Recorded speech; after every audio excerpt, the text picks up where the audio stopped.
Ladies and gentlemen, boys and girls, Sir Spam28 here, bringing you some more closed beta World of Warships action. We're going to be looking at the Tier 1 Erie. This is the Tier 1 US cruiser, the very early scout cruiser. And first and foremost, what we're going to be doing is taking a look at our commander and our commander skills that we can be buying. Now, like I said in my previous video, you get commander skills on your starting commanders for both your Japanese and your American cruisers, the Tier 1 cruisers that you start the game with, based on the number of battles that you have played previously before the wipe. So in this instance, I have a commander with 5 skill points on both of these ships, and we'll go ahead and open that commander menu and look at some of these skills and discuss what routes you might possibly want to go. Now, they have reorganized the skill trees and added a few skills in here, and I find that the way that it's organized and the amount of skills that there are, it really allows you to develop your commander in the way that you want to flavor your particular play style, whether you want to really double down on the strengths of how you like to play, or if you realize that you have some weaknesses in your game that you want to be able to cover with some of these skills. You can do either of those. Now, looking at the Tier 1 skills, they're all pretty nifty. On the artillery column, we have the minus 30% reload time when you're switching between shell type. So when you're switching from AP to HE, you can shave 30% off that actual reload time, which is pretty nice, I would say, for both battleships and for cruisers, but I would say that's primarily mostly going to be a cruiser ability, because I think the cruisers are going to be switching more than any other ship. Really, with a battleship, you're probably going to be loading the AP and shooting at other battleships when you can have the broadsides. And if you switch to HE, it's going to take a long time to reload, so this, this is going to be an effective commander skill on a battleship, just because the 30% of the bigger numbers are obviously going to be a bigger time saved. But at the same time, I don't feel like you're going to be switching shell types as often in a battleship, just because even with this skill, it's going to take really, really long. In a cruiser, however, especially if you're firing 6-inch guns, you're probably going to be switching shell types quite a bit, depending on what you're shooting at. I mean, you're going to be shooting 6-inch AP at destroyers and light cruisers more than likely, but you can also be shooting HE at destroyers if you want. You're probably going to be shooting the AP at other cruisers, and you're definitely going to be shooting HE at any battleships that you run into. So cruisers, just because they occupy that kind of middle ground, very flexible role, are able to utilize their guns and both shell types to great effect, and because their shell or their guns don't take that long to reload on average, cruisers can get away with switching between shell types a lot more often than battleships can, and still maintain an effective base of fire against any targets that are within range, which means that even though this effect will be greater in a battleship, you'll be able to utilize it more often in a cruiser. So I'm actually probably going to go ahead and take this because, spoiler alert, on the US tech tree, the first line, I'm probably going to be going down, and therefore this commander, Thomas Shaw, he's probably going to be a US cruiser captain for me. So I'll go ahead and take that point right there. Now you can see, as soon as you put a point in the first row, you unlock the Tier 2 skills, which will take 2 points to unlock. And then once you unlock one of these, you'll unlock the Tier 3 skills, which will take 3 points to unlock, etc., etc., etc. Now, looking at this one over here, this is going to be basic firing training, which increases your, or decreases your reload time of guns up to 6 inches, and also increases your AA effectiveness. This is going to be another pretty good one for any cruiser, especially, just because you're going to have those 6-inch guns for a while, and you're going to have really good AA, especially if you're going down the US cruiser tree. So that second bit of this commander skill will be put to good use. This will also be really useful on a destroyer, because your guns are always going to be under the 155 millimeter range. So you're always going to get use, no matter how far up the tech tree you go with this particular captain on a destroyer, of both parts of this skill. And the higher tier US destroyers actually do have pretty decent AA, so they can take pretty good advantage of this as well. I'm not going to take this one quite yet, just because I can take it. I'm going to be able to grind out a single point pretty much, you know, pretty quickly. So once I unlock a few higher tier US cruisers that actually have AA, I can utilize both parts of this commander perk, then I'll go ahead and unlock it at that time. Taking a look at the next one, ship survivability. I think this is going to be pretty standard, and this probably should be your first point if you only have 1 point on any new commander. Minus 15% time to repair, fire extinct, and recover from flooding. So if you've already popped your repair ability and put out a fire, and then you get set on fire again while you're waiting for that really slow circle to go all the way around to have the fire or the flooding or a module repaired naturally, this is going to shave 15% off that time. And given the prevalence that HE is probably going to be fired at you and you're going to be being set on fire, you're going to get hit by torpedoes and get flooded, your modules are going to get knocked out, especially, well, really in any ship, honestly, because as a battleship, you're just going to be taking so many HE shells, you're always going to be on fire. Cruiser, kind of same deal.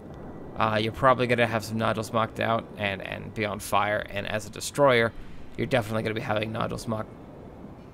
modules knocked out left and right if any HE shells hit you. So this probably should be your first pick for any new captain, like I said. So I'll go ahead and pick that one up now too.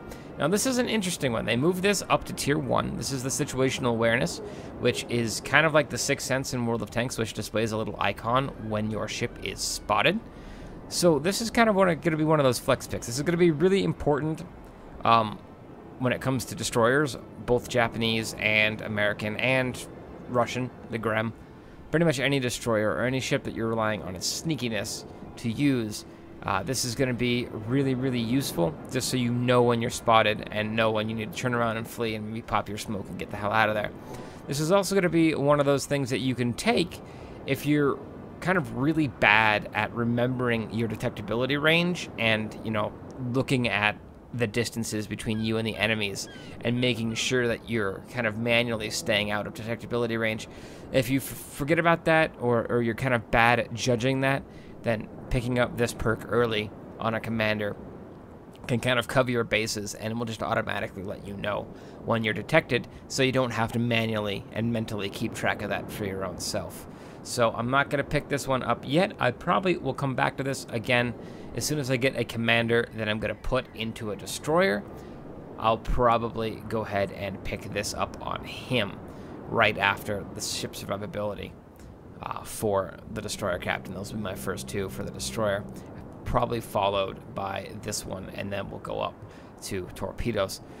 The last one on the tier 1 skills is going to be expert rear gunner. This you're only really going to take if you are an aircraft carrier captain and you have planes like torpedo bombers or dive bombers that have a rear gunner.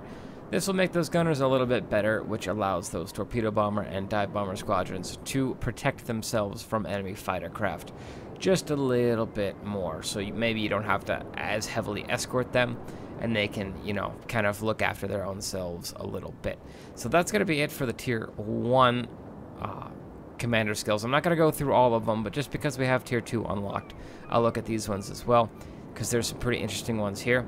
This is going to be your aiming expert, so this is increases the rotational speed of your batteries. You can see you get plus 2.5 degrees for 6-inch and under guns, and then plus 0.7 degrees for above 6-inch guns.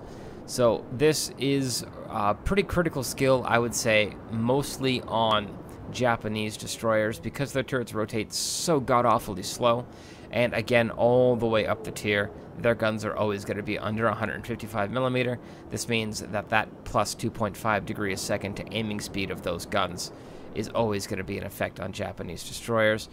This is also pretty useful on battleships, especially some of the earlier tier battleships with really slow churning batteries, because even though you're only going to get that 0.7 degrees a second, again, the batteries churn so slow that 0.7 degrees does make a pretty significant difference. Now here is going to be Japanese destroyer, Japanese cruiser, and American destroyer. Pretty much a mandatory pick. This is going to be your torpedo armament expertise. Obviously, just minus 10% time to reloading your torpedo tubes. Also, if you run a pretty heavy torpedo bomber aircraft carrier, this will make sure that you can get your torpedo bombers refit and in the air that much faster as well. This is also going to be a pretty big pickup for almost any class of ship, but especially cruisers, battleships, and aircraft carriers. Minus 7% chance to fire. I'm actually going to go ahead and pick that up right away myself right now because, again, Thomas Shaw is going to be a U.S. cruiser captain, and I'm probably going to be getting hit with HE, and there's a good chance I'll be getting hit with battleship HE because they don't want to overpen, especially some of these lower tier cruisers with their AP, and those battleship shells have a very high chance with their HE rounds to set me on fire. So just shaving 7% off of that chance is pretty nice. And the last tier 2 one is going to be incoming fire alert. I think this is really going to be pretty much only useful on aircraft carriers and battleships. And this, again, is kind of just like this skill here. Going to be one where you're kind of taking it to cover your bases. If you're not aware of your mini-map all that often and you don't have the greatest situational awareness, sometimes you can, not see that this enemy's in the far distance and you're within their range. And this will just let you know if you're taking very long-range fire. You can read the little tooltip says the shell's time to target is more than 6 seconds, which, depending on the caliber of shell, can be pretty far away. So this will, again, help those bigger capital ships, especially aircraft carriers, if you're starting to take fire from a battleship that's kind of lumbered into firing range on you, to let you know to get the hell out of there. Or if you're in a long-range gunnery duel in a battleship, this will let you know that there are incoming, probably other battleship shells flying towards you, and you should probably start turning and angling against those shells, as they're most likely going to be AP, and you want to try to get those to ricochet off of you. So for right now, you can see that on my U.S. cruiser captain, I have chosen expert loader, ship survivability, and fire prevention. These two, I think, are going to be pretty critical on almost every ship. In fact, the whole ship survivability line, for me personally, especially on U.S. cruisers, I would say that I'm going to go ship survivability first and foremost, and then the secondary armament, because we're skipping the torpedoes, obviously, but this advanced firing training right here is the bread and butter AA skill for U.S. cruisers that really ups your AA game. And given that U.S. cruisers are so good at AA, and that's the role that I like to play them in, as escort cruisers to the capital ships, I think that this skill is the one that I normally rush for. So right now, I'm probably gonna save my last point. I could put it in secondary armament. I might actually just put it in basic firing training. The other option I could do is save it, and then when I unlock the next point, just go ahead and grab the aiming expert right off the bat. But for now, I'll go ahead and give myself a little bit of an early game edge and get that basic firing training to up my under 6-inch guns and what little AA I'll have in these first couple of tiers. So that's going to be it for Thomas Shaw, who's going to be my U.S. cruiser captain, as I am probably planning on sticking first and foremost down the U.S. cruiser line. I will definitely branch off into the destroyer and into the battleship, but I will probably not. I will probably focus on trying to at least get to the Phoenix or the Omaha before I start working on either two lines. And over on the Japanese side, I'll probably jump right over into the Japanese destroyers and probably rush the Minakaze, because it is still such a fantastic little destroyer with really, really good torpedoes. And even though this patch has nerfed the destroyers by pretty much decimating the smokescreen ability, the Minakaze, I think, will still be a really good earner and will get me a lot of experience and a lot of credits. And I can elite that ship and then convert that free experience with the gold that I do have and make it a little bit easier to grind out some other ships. I'm also interested in checking out the Japanese aircraft carriers, as I never have played any of the Japanese aircraft carriers before, so probably focus on that for the Japanese side, go into the destroyers, and then jump into the aircraft carriers if I can. And then, again, once I get to about Tier 5 in both of those, I'll start probably working on bringing the rest of the lines up to snuff. Probably get both nations up to Tier 5 across all of their categories, and then reassess and pick another line to grind out from there. Fair warning, I do love U.S. cruisers, as evidenced by my previous videos, so the U.S. cruiser line will probably be my first Tier 10 line, followed closely by the Japanese destroyer line, and then probably the U.S. battle line after that. So that's probably going to be my game plan. Of course, depending on your feedback, I can always change that, and we can see if we can't rush to unlock a certain ship that you want to see played or that you want to know more about. So without any further ado, we'll go ahead and go back to our port, take a look at our modules. I don't think we can have, anything on this bad boy. I already used some free XP to upgrade both of these. So we'll go ahead, and again, we got those 152mm guns on the old level 1 Erie rust bucket, if ever there was one. Let's see, we've got the it's gonna be interesting. It's gonna be an interesting ship. This is what? Yeah, a patrol gunboat, 1930 design. So, you know, not even really a cruiser, just a patrol gunboat. But we'll see. This level 1 fight again. Level 1 fight again. We're still in the closed beta, so no more or no open beta newbies to sync yet. But that should be coming pretty soon. I'm anticipating that this should be a pretty much across the board level 1 and level 2 fight. We can see that the level 2, the destroyers, just got picked off, so we'll probably wait for all these level 1 cruisers to populate and then go in and see what damage we can do. So I'm probably, honestly, it depends, because these ships, both the level 1 American cruiser and the level 1 Japanese cruiser, really aren't going to have any armor to speak of. So I'm not too worried about not being able to pen with AP, and given that these are 152mm guns, so 6-inch guns, we should be able to pen pretty easily with AP. So I'll probably be shooting mostly HP, unless I'm shooting at the bow. You know, if something is absolutely, if I've crossed the T of someone, then there is the chance for the ricochet with the AP rounds just against that heavily angled target. So I might switch to HE in that situation. And if I get the chance, I might switch to HE against some destroyers as well to try to knock them out.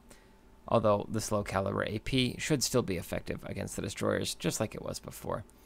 Really, the only changes that have happened in the last little bit have been making sure that the cruiser and battleships armor for those ships that are armored actually means something, because it really didn't for a large portion of the closed beta. So yep, as you can see, all level 1 cruisers, we have more Eries. They've got more Hashidares. I don't think it matters which way or the other. We can do this little interesting thing, which will, you can click yes, or just hold, and you can see the comparison between your ship and the enemy ship. So that's a nifty little feature that I would very highly recommend taking advantage of. So you can see right now that the Erie versus Hashidate, the Erie has better artillery, Hashidate has more AA, Erie has better maneuverability, Hashidate has better concealment. So the AA is really not going to matter. I'll go ahead and switch to AP right now. Also, another thing that you should probably do, if you haven't, is go into your settings. And I know someone was asking about this before. Go into controls, go down here, and you can see that the highlight target for allies is something that you probably want to bind. This is unbound by default. I have it on one of my little middle mouse buttons here. So that's the key, what will put the actual targeting reticle over an enemy ship that will show up to the rest of your team. So we'll go ahead and go back to game, and we'll see what our team deployment is going to be doing. And go ahead and adjust our strategy accordingly. Now, this is going to be a standard battle. level 1. And we'll see what's going on. At this point, basically these low-level games, the basic strategy is probably going to be to wolf pack with as many other allies as you possibly can. But you definitely want to stay in the rear because at these low levels, it's mostly going to be new people playing. Again, this is still a closed beta, so it shouldn't be that many new people playing at this particular point in time. But at these low levels with the new players, they generally tend to just shoot at the very first thing they see. So you don't want to be in the front. You don't want to be that thing that's the very first thing they see, because that will end badly for you. So I'm going to go ahead and unlock my guns. And it looks like our first contacts are going to be coming in this direction. So I'll go ahead and switch my guns over here. And you can see with that previous thing that I said, the checkbox with the alt information, I don't actually have to hold down alt to get any of this information. So it's just displayed automatically. So this Erie coming in pretty close, 9 kilometers. Let's see if we can't hit him a little bit here. Try to lead him a little bit. See if our shells don't fall in and penetrate.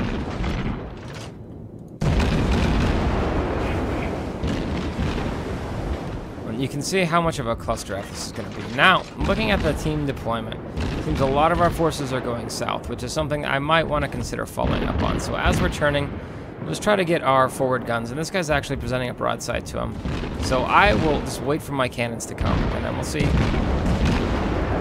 if those shells don't actually hit him and sit it out if we can. They're a little bit short. That was my bad. We'll put the line right on the water line there. Let's see if we can't finish him off. At the angle we're at, we're only going to be hitting him with our forward batteries, but they should reload in time. And he gets taken out. We'll switch over to this guy. Looks like he's pretty dead in the water. And he gets taken out. Again, our forces really swung south, so that's where we kind of want to join the spearhead of our team there and gang up on the enemy if we can. As we come around this island, we should be able to get shots on this low health dude. But he might be taken out before we can actually get good shots on him. He's moving pretty fast. So we'll go there with the lead. We'll see where that goes. We're going to have all 4 guns on target. And pretty solid hits. He's starting to turn in a little bit, so we'll readjust. And then swing our ship around. And get some more good hits on him. He's still swinging around a little bit. Take one more salvo, but he goes down. So now we'll kind of cut through the middle and link up with our southern flanking force. We're winning the battle 3-2, and I think we have the, maybe not. But as we're coming around this island, we should be able to get some pretty good shots across. Hopefully. Yeah, we've got this Erie here, and you can kind of see that you definitely don't want to be the one being shot at in the front, because in these low-tier ships, your health gets shaved off pretty quickly. So I'll go ahead and start angling towards this guy. Let's see if we can't take some shots at him. And just, again, maneuver in between your fire. So you cause the enemies to miss. And as they go around the island, we'll go ahead and reacquire this dude here. Start taking shots at him. And in between the shots, you want to be maneuvering. In between the shots, you want to be maneuvering. Looks like I need to, aim a little bit. Maybe we'll get one more on him. I think so, maybe. Maybe just in the back. Now again, our forces are coming over here, and you can kind of see that they're kind of circling the wagons a little bit in this area. And what you want to do in this situation is definitely focus fire on the low health targets. So Heliotroph is the one I want to go for first and foremost. And to do that, I might actually cut back this way and come in between this and try to do a little flanking maneuver. As those 2 ships are going that way, I'll go this direction. Get my front turrets swung around and see if we can't take out Heliotroph, and then expedite, and then go from there. Oh, he's turning. Good on him. Hopefully we can take him out right here. If we can get some accurate fire in on him. Couple more hits. Come on. Hopefully that one takes him out. Yep, we got that. Enemy cruiser foundered. and we'll see what we can do. We're losing 4-7, so this rapidly kind of went to hell, but we'll, again, try to focus fire on low health targets while using the islands to shield us from the majority of the enemy fire, and we'll see if we can't do some more. I think this is going to be a pretty lost game. We'll go ahead and cut our speed here, just because I'm probably going to be turning back around as soon as I put some good fire into this guy, because I do not want to expose myself to the bulk of the enemy team over there. Looks like it's going to happen, though. I might go ahead and slow down and see if we can't, again, get some better hits in him. Start going full reverse while we wait for the inevitable demise, as we're down now 5-10. But we're able to get some Citadel hits on him and take him out. Unfortunately, like I said, we don't have any armor in these. But we'll see if we can't maybe get lucky with some more Citadel hits. Now, our rear batteries are already facing to our starboard side, so we want to try to maximize our damage potential and keep going to starboard. Target penetrated. But we're going to go ahead and actually run aground, which means we're probably going to die. But we'll see if we can't take this guy out beforehand. Yeah. And maybe we'll get lucky with this guy. Maybe get some more Citadel hits. We don't know. We don't know. Maybe. Yep. Just like that. So the running aground really doesn't matter all that much. But now we only have 732 health left, which means as soon as we get sneezed at, we'll die. And we still have 4 enemy ships to contend with. I'm going to go ahead and start swinging around this way. I'm going to go ahead and lock my guns over to this side to anticipate the enemies being on my port side as I go ahead and start turning this way and coming around the island to starboard.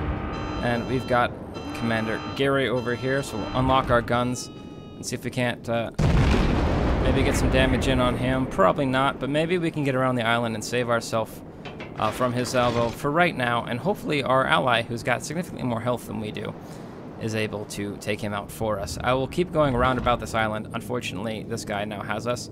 So the only hope for us now is to get pretty lucky with Citadel hits on this guy and hope that his aim isn't the greatest.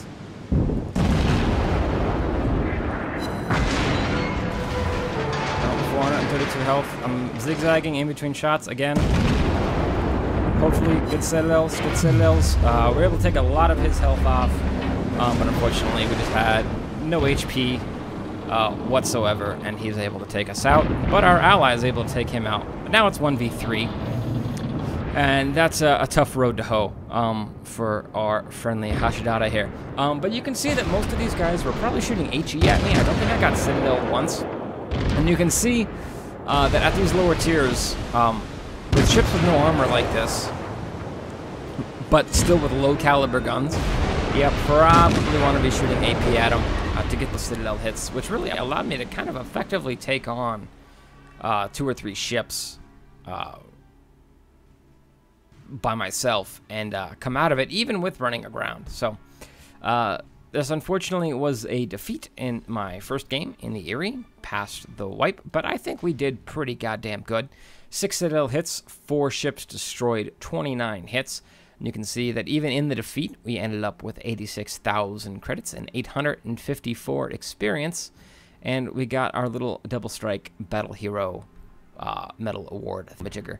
Looking at the team score, I can pretty much guarantee I came up on top. Yep, 569 base experience, which, again, isn't the greatest. But, hey, it's Tier 1, so you're not expecting the biggest numbers ever.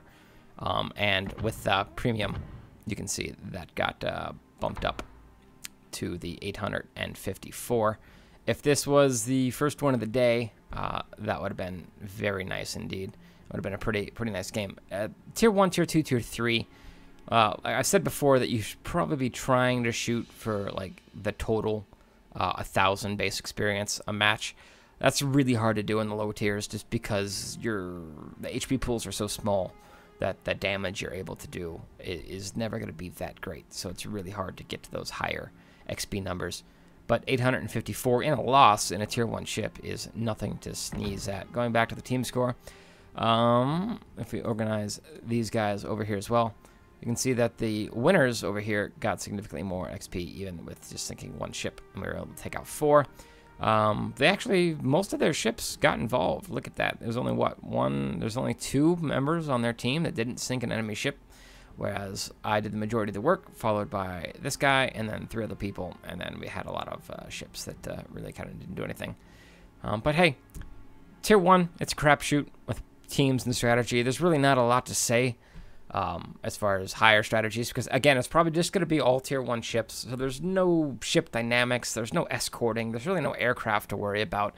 Hell, there's probably not going to be any torpedoes to worry about. So really, the best advice I could give you for these low tier matches, to get out of these low tiers and to grind effectively and have results like this, is A, load the AP, B, aim for Citadel, so work on your aiming.